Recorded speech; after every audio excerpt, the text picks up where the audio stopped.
Okay, thanks everyone for coming to my talk. My name is David Edgington. I'm an Emeritus Professor in the Department of Geography here at UBC.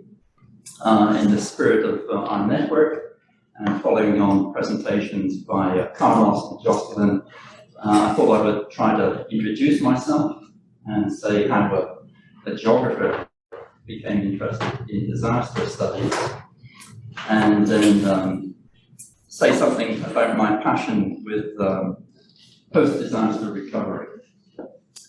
And I'll apply some of the ideas to an area I'm looking at in Japan, northern Japan. It was hit by terrible earthquake, tsunami, nuclear power plant accident 11 years ago now. Wow. Still recovering.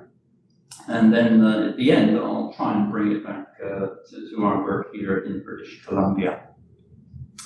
But to begin with, also in the spirit of networking, let me introduce a couple of favorite books I've been reading in the last 6 months. I hope the camera can capture this. So this one's called On Borrowed Time. And Gregor Craigie is not an academic, he's a journalist. He works for the CBC, and he's based in Victoria. And he calls Victoria, the city of Victoria, the most dangerous city in Canada. So he says he was surprised that both his house in Victoria and the BC Parliament building were equally vulnerable to earthquake damage, and he wanted to know why. So to understand why, you have to read the book. So that's about earthquake and preparation for disaster, what we can do to strengthen buildings, and so on. Second book I've enjoyed reading over the last few months is this one called Boots on the Ground. And I don't know Johanna Botha. She's a political scientist in Manitoba. She is an academic. And she did a very interesting study of the response phase of emergency management. And she interviewed people in the military, our Canadian Armed Forces, and looked at the very tricky issues sometimes in how they coordinate with municipal governments whenever there's a disaster, floods, fires. Very, very good case studies such as the 2013 Calgary flood, which is a few years old now. And she makes some interesting recommendations about how that coordination challenge can be improved. So it's very policy driven.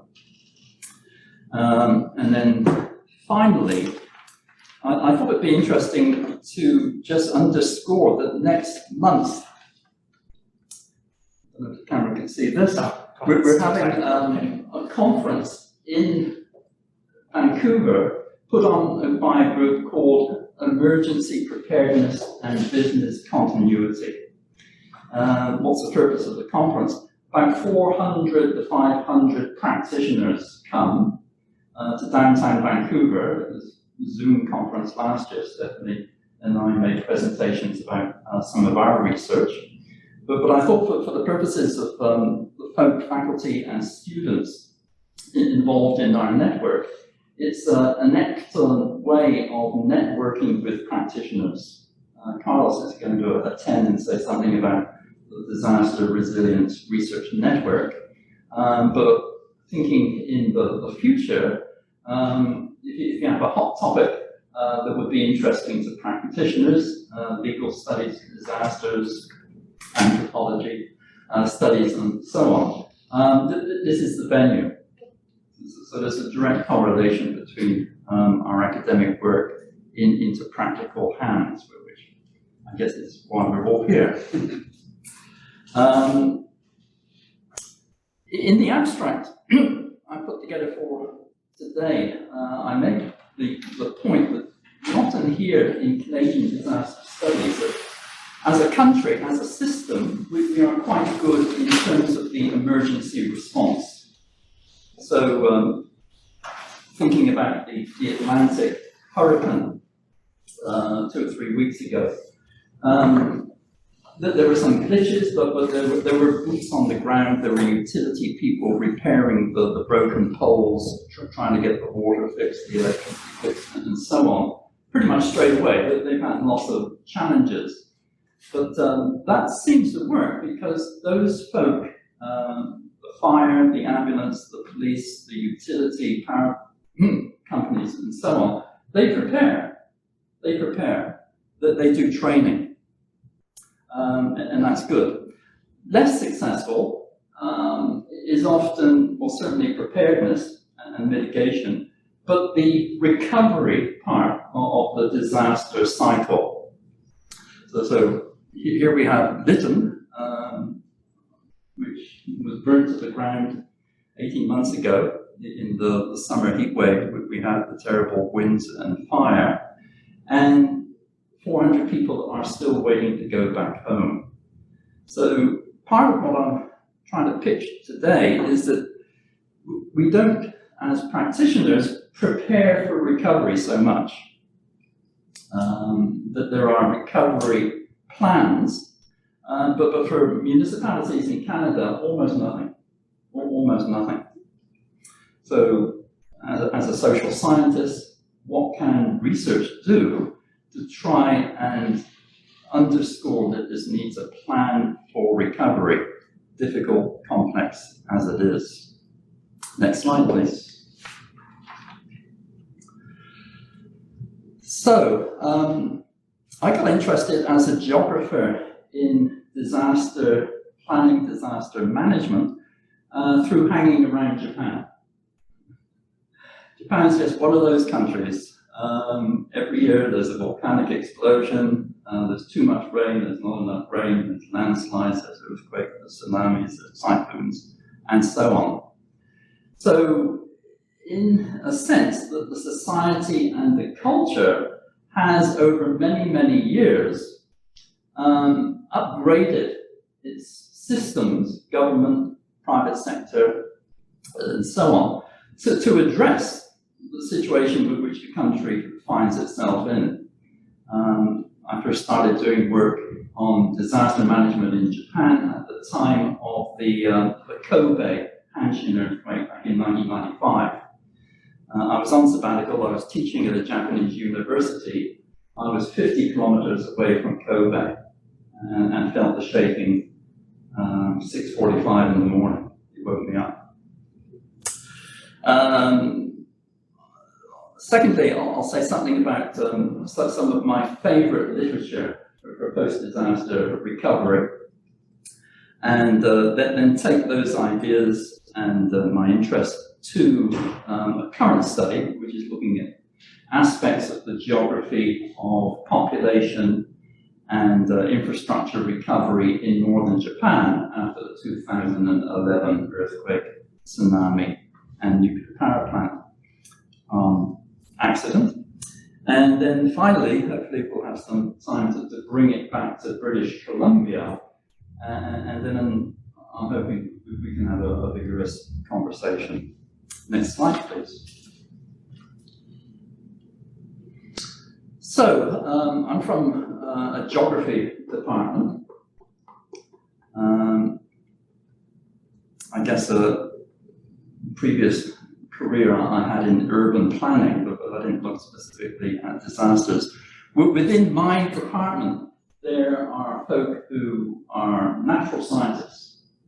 And I always raise my hat to natural scientists because they can inform us where earthquakes are likely to occur, where flooding is likely to occur here but not there, and other hazards in British Columbia and elsewhere. And in terms of my own research and teaching interests, I'm somewhere in the far right of that three-column model. So human geographers are interested in the variation, the spatial variation of hazards and social and economic vulnerability. That there are many people who are very vulnerable, some less so perhaps in a disaster region. And geographers we do bridge human geography and physical geography with this notion of society and environment research. So that's a general outline. Bringing it down to disaster research, my physical geography colleagues can talk sensibly about the likelihood of natural events up in the mountains of British Columbia, fires along the coastline, floods, and so on, and offshore subductions and earthquakes. But human geographers, together with other social scientists, anthropologists, political scientists, economists, business professors, very much interested in the notion of vulnerability, that not all people are affected in the same way.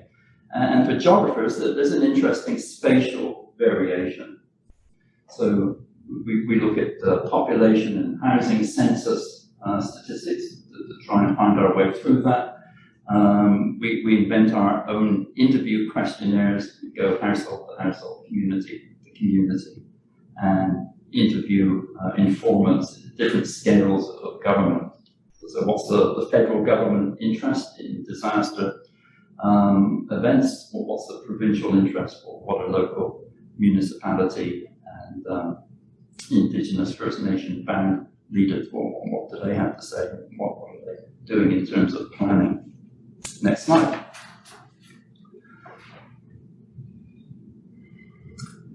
So recovery. This is some textbook definitions. Recovery consists of those activities that continue beyond the emergency response period. How to restore critical community functions, to get people back into their houses, to get the infrastructure working, to get the economy moving again. And what is the goal? Well, mostly is to bring back some degree of normalcy.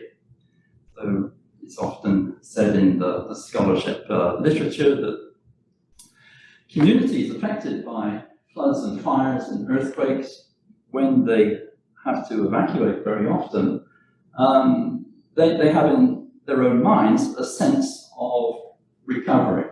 We just want to go back the way things are. We want to plug in our TVs or laptops and life will start going again.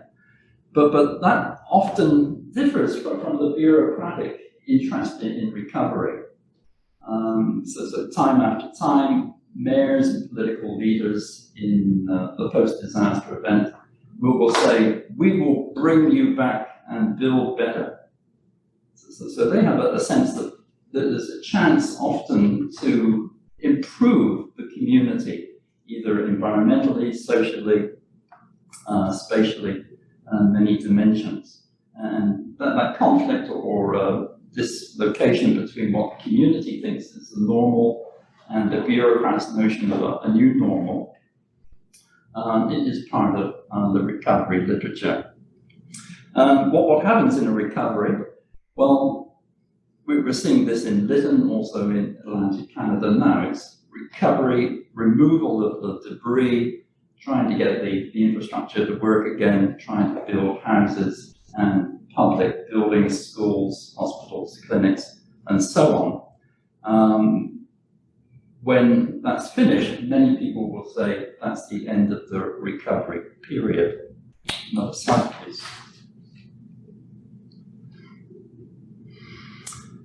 Social science has recently looked at recovery. I guess social scientists, political scientists, sociologists, some geographers have studied disasters in different locations for about 50 or 60 years now. It's a relatively new field. What about the recovery phase? Well, American scholars Cates and Djalka back in 1977, I think, were the very first to say there is a distinct recovery phase which can be studied. And they looked back into history, the San Francisco earthquake, major floods in the USA, and said, well, how did this recovery occur? And how did it relate to other aspects of emergency management? the immediate response phase. And they come up with the notion that there was an emergency management cycle, and recovery was certainly at the end. And the value is they underscored that certain things had to be in place before people's lives could recover. The buildings had to be rebuilt. The public community facilities had to be rebuilt. And then that rebuilding could only take place once certain things happened, such as the debris being taken away and the ground being prepared, which is no easy matter. So the first generation of recovery scholarship research tried to conceptualize recovery as a fixed phase, that there are certain things before. Recovery could be subdivided into the phases itself, but it was a very discrete type of operation and activity, and mainly focused on physical rebuilding, buildings, pipes, war mains, and so on. Well, a lot of critique of that model. Recovery doesn't have to wait so long. It can take place maybe the day after or 2 days after the event itself. But once people's security and livelihood, safety is assured. So the type of literature I find very interesting in the last 25 years, scholars such as, you can see on my slide, Comerio in 2014, talks about this notion of the new normal. The local community wants to go back to what was there before. Bureaucrats and politicians want to build back better. And a colleague in our group, Naomi Klein, has studied what she calls recovery politics. That there are distinct winners and losers, and in the context of, say, New Orleans and what happened in the American South back in 2005, she was very critical as to the recovery approach. And colleagues Rob Olchansky and others have said, okay, it's an ambiguous process, this recovery. It really doesn't have a fixed ending. It just tends to go on and on and on. But there's a conflict or disconnect between how fast to get people back into their houses and the quality of recovery. So if we wait a little bit, 1 year, 2 years, we can devise a really good plan, we can assemble some funding, and we can make the community more safe than before. We will try to do it right. But that, of course, conflicts with the poor people who are displaced in emergency housing, temporary housing, who want to get back yesterday. Next slide.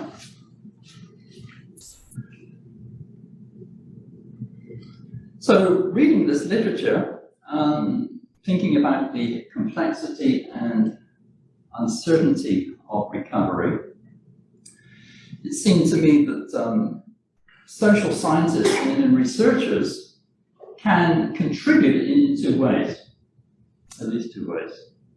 So one is monitoring, and that requires a commitment to your location and your site.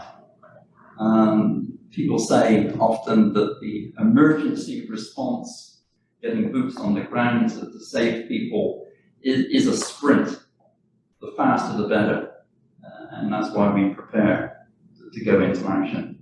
Whereas recovery, complex, long-term, it is more like a marathon, and you have to be prepared to stay the distance.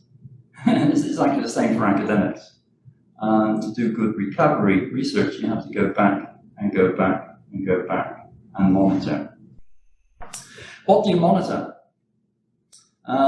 Well, there's many types of possible data.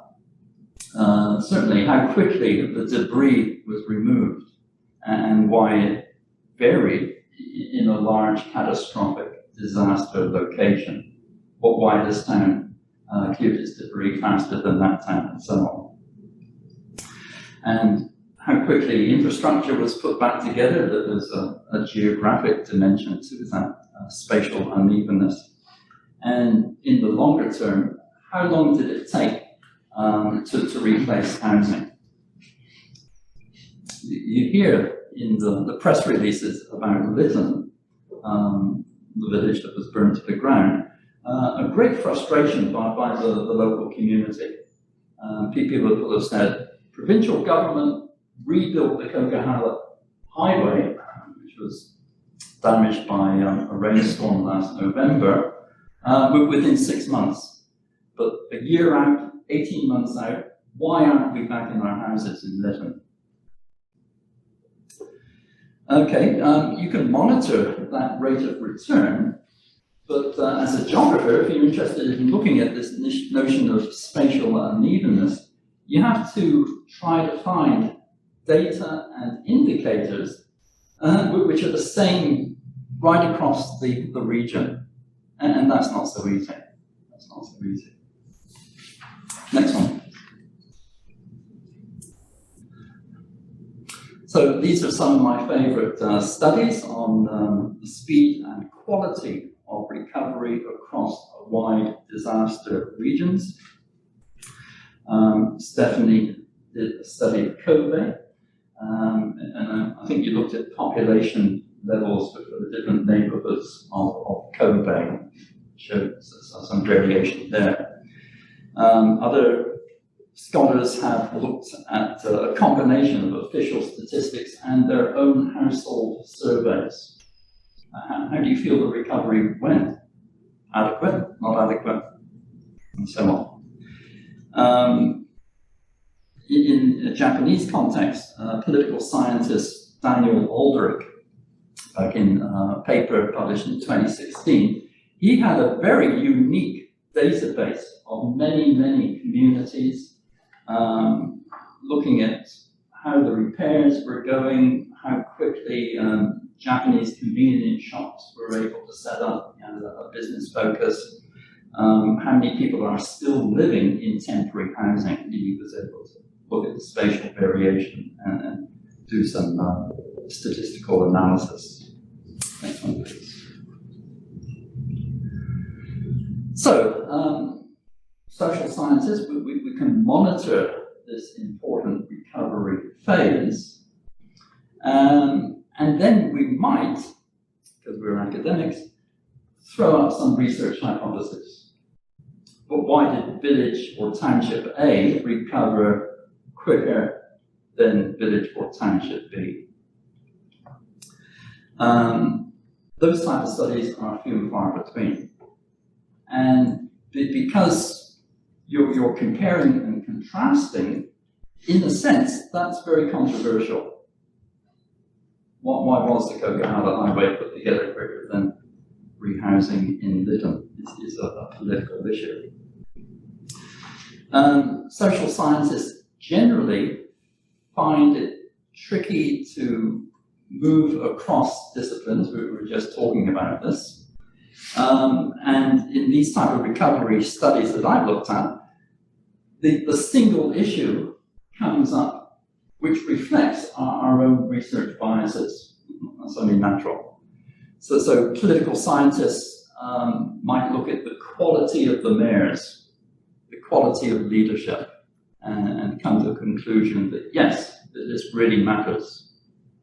Others would say, well, it's about community cohesion, this notion of social capital. Those communities which had a good planning foundation were able to use that because of, people knew each other and they had a sense of what the vision for their particular township was. That's important in moving forward after a catastrophic disaster.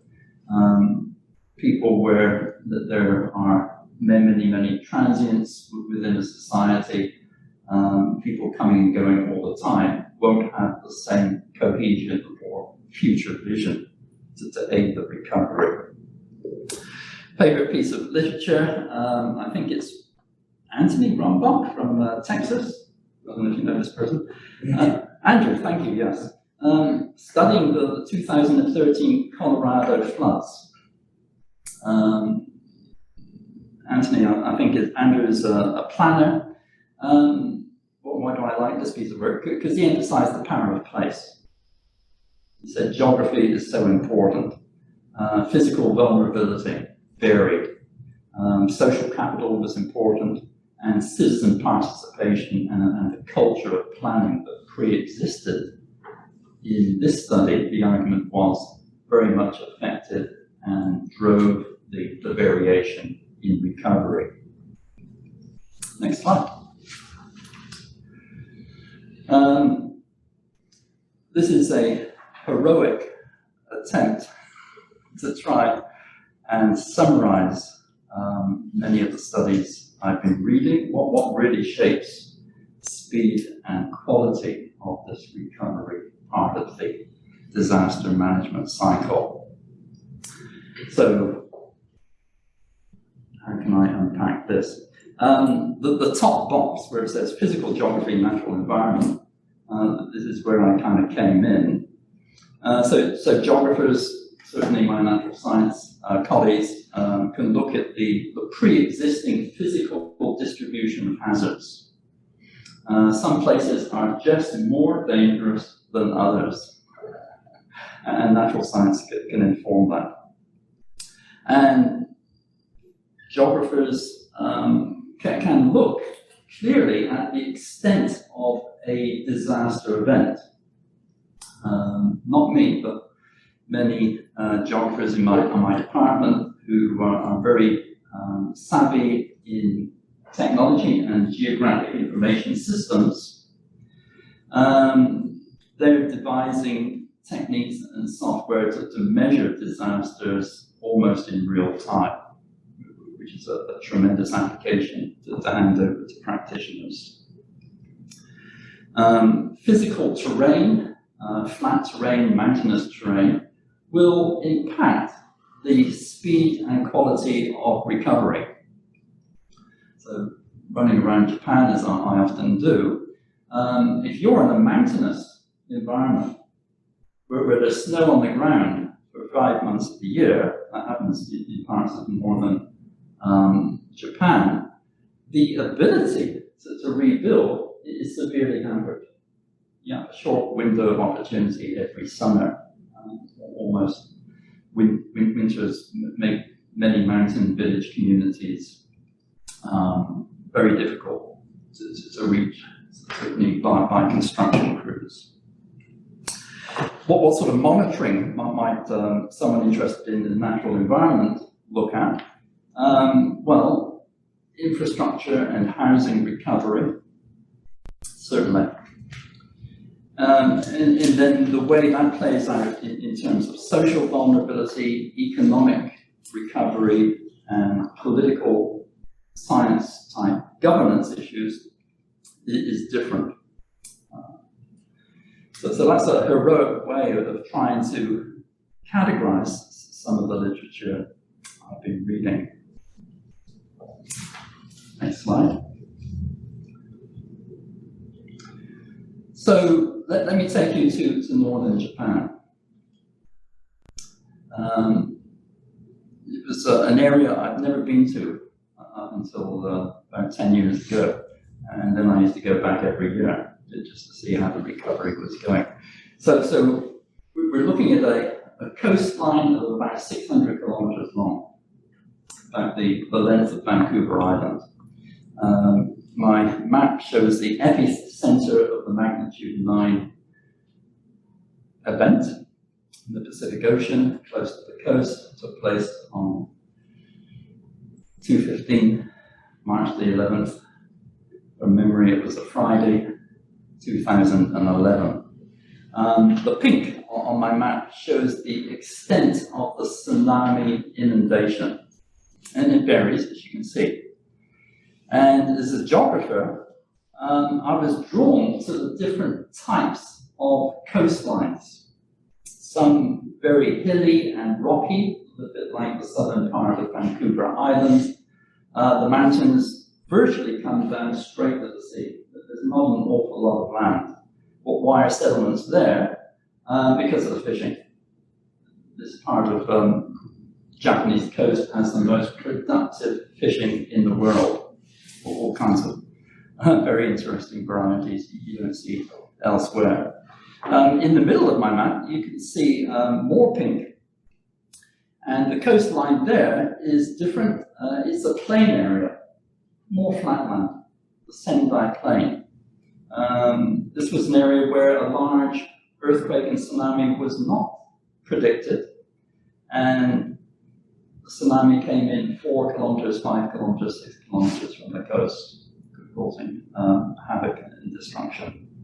And then right at the southern part of my 600 kilometer study area is Fukushima Prefecture and the notorious Fukushima Daiichi nuclear power plant right on the coast. And recovery there is still going on.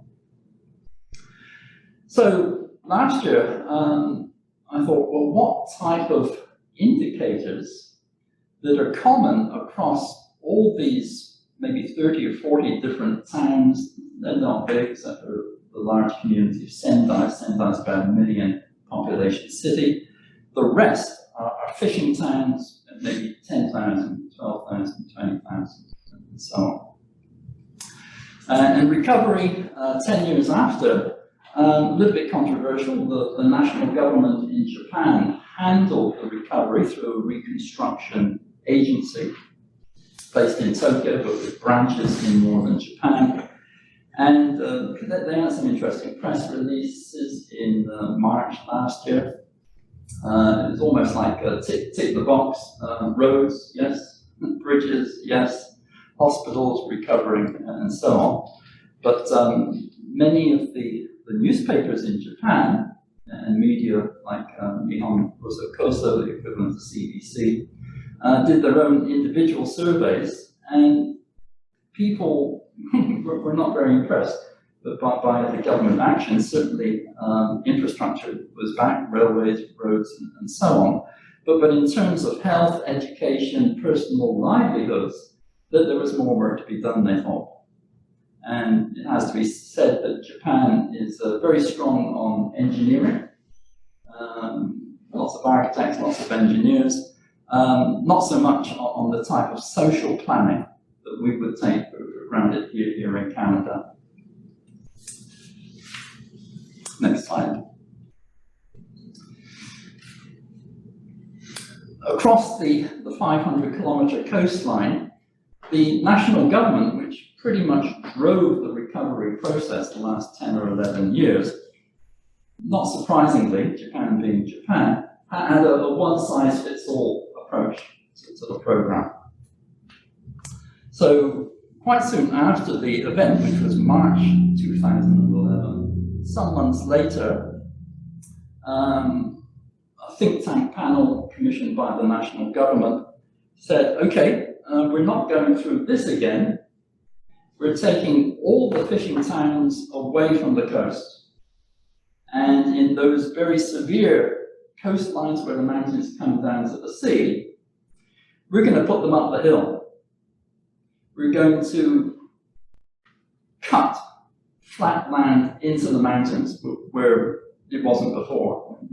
These fishing settlements historically just grew up like topsy along the coast because fishing was their livelihood.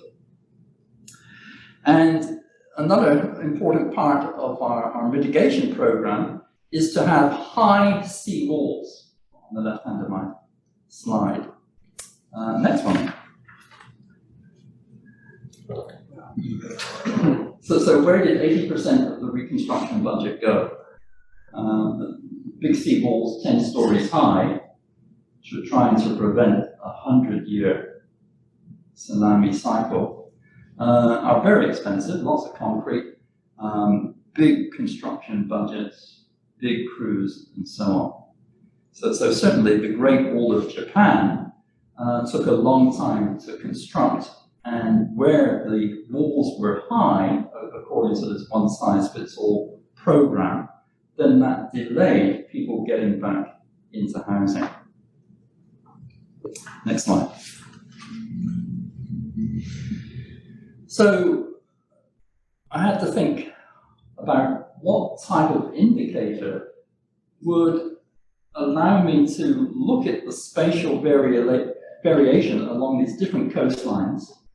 And the one which I strategically chose was the date of the last person leaving temporary housing. So in Japanese context, because of the planning for disasters which goes on at the municipality level, somebody blows the whistle, you have to evacuate, and here are the designated emergency shelters, usually concrete school gymnasiums, not very comfortable. And then the military, the boots on the ground, were responsible for building the first temporary housing. So temporary, probably, we might think of 3 months or 6 months. But sadly, one of my case studies, the township of Minami Sanriku, people didn't get out of temporary housing. The last person left in 2018, 7 years later. And these temporary houses are just small barrack accommodation, not much bigger than this room for a family. And the engineering projects that had to go on and be completed before anybody thought about permanent housing were just enormous. So apart from these giant seawalls, raising the ground by 20 kilometers takes a long time, big construction budget, large construction crews.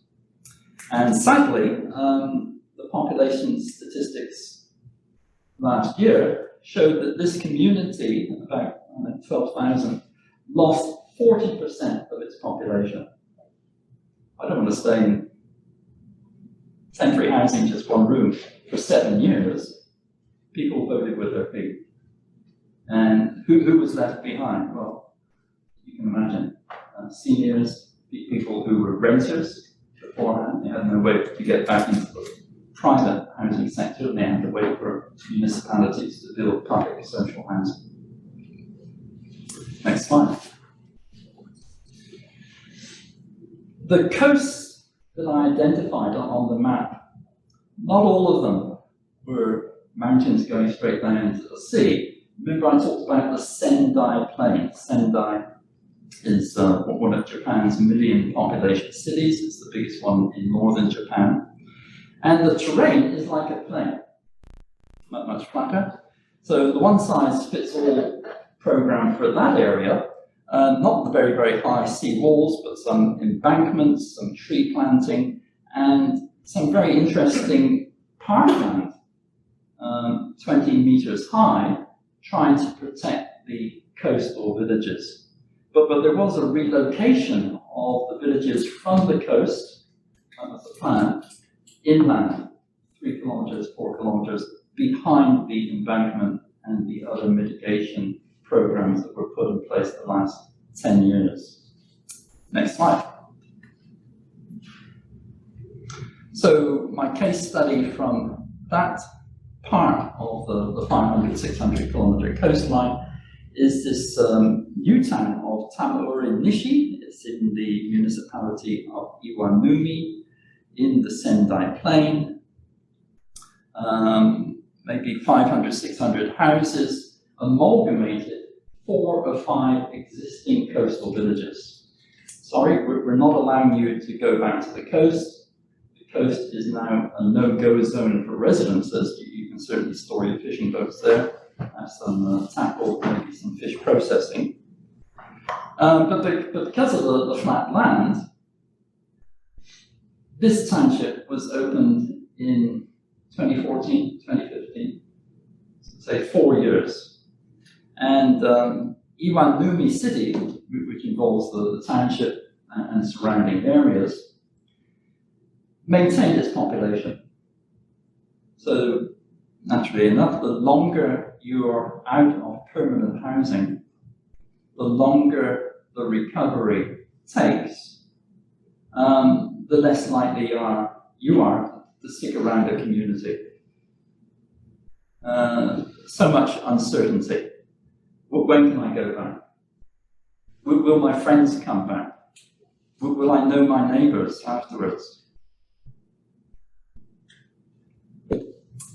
Another slide. So here's the wrap. When can we go home? We're looking at our local laboratory, coastal British Columbia. We suffer from fires, heat spots, floods. Down the road, there's more and more climate change. Down the road, there's the possibility of a magnitude 9 earthquake. So when we were at this conference, what are we going to say to the practitioners? Yes, recovery is complex and it takes a long time. Response is like a sprint. You're trying to save people's lives, save as much property as possible. But recovery is a marathon, and we should start planning right now. There are controversies. The community centre going back to normal as opposed to the bureaucrats and the politicians and mayors will always say, yes, we'll build back better, but that takes time. And it affects different people within the community. There's literature about the governance of recovery. Is it better to have a strong federal emergency management agency, like in the USA? Japan had a national-driven reconstruction agency with a very, very big budget. New Zealand, in Christchurch after the earthquake there in 2011, there was a Canterbury reconstruction agency set up by the national government, and a lot of conflict because of the politics between that national agency and Christchurch City Council, who had different visions about how recovery should occur. At the moment, British Columbia province, to the extent we can read the tea leaves, have said for Lytton, it's up to you. You're the municipality. You're closest to your community.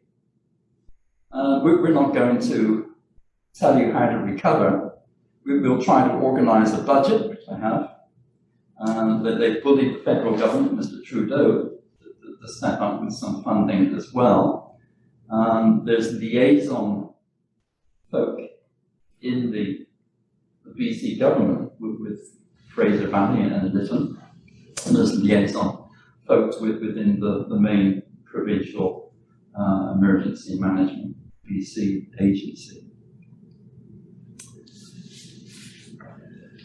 Final slide.